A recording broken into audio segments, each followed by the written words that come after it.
কুলটি নিয়ামতপুরে পরপর দুটি দোকানে চুরির ঘটনা তদন্তে আসলেন আসানসোল ডিটেকটিভ ডিপার্টমেন্ট। গত রবিবার পরপর দুটি দোকানে চুরির ঘটনা ঘটে। আসানসোলের কুলটি থানার নিয়ামতপুর ফাঁড়ির অন্তর্গত নিয়ামতপুর জিটি রোডের পাশে ওম রেডিমেড কাপড় দোকানে নগদ 50,000 টাকা চুরি হয়। তারপর জানা যায় একই সময়ে আরেক দোকানেও চুরি হয়, অর্থাৎ নিয়ামতপুরের বহু জনপ্রিয় দোকান জয়বালাজি মোবাইল দোকান, সেখানেও চুরির ঘটনা ঘটে একইভাবে।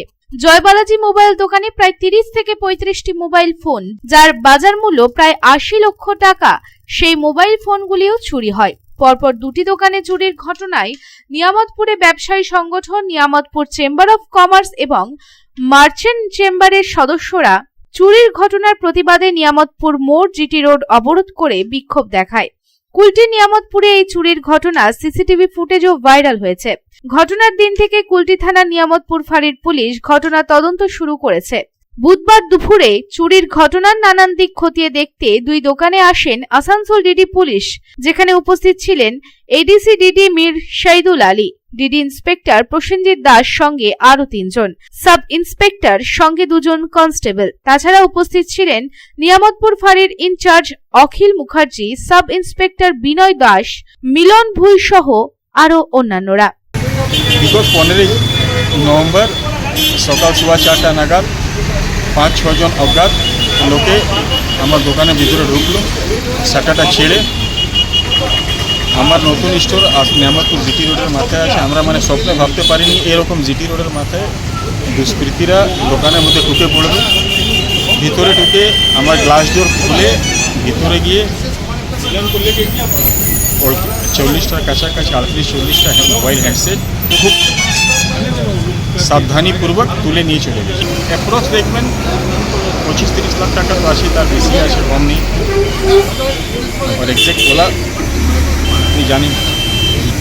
আজকে অ্যাডমিনিস্ট্রেশন পক্ষ থেকে লোকজন এসেছিলেন, আমাদের অখিল মুখার্জি সাহেব বা আইও সাহেব এসেছিলেন, আর ডিডি ডিপার্টমেন্ট থেকে লোকজন এসছেন জিজ্ঞাসাবাদ করার জন্য, ইনভেস্টিগেশন করার জন্য। ইনভেস্টিগেশন অফিসারগুলো সব এসছেন, নানা রকম জিজ্ঞাসাবাদ আমাদের করেছেন, কীরকম ঘটনাটা ঘটলো না ঘটলো, যেগুলো আছে সেগুলো দেখলেন। মনে তো হয় যে খুব ভালোই চলছে, এরা ট্রাই করছে, কিন্তু এখনও কি সেরকম কোনো প্রবলেম লিড আমরা পাইনি, এরা বলছে। কিন্তু আমাদের পুরা বিশ্বাস প্রশাসন যে হিসাবে লেগে রয়েছে, খুব শীঘ্রই এরা আসামি ধরে ফেলবে, যতটা বিশ্বাস আমাদের।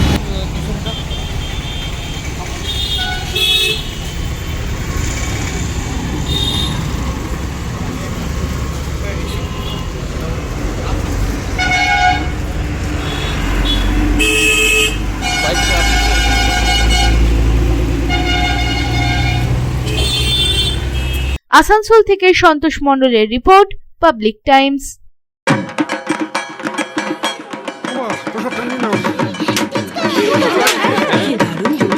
কার চয়েস দেখো,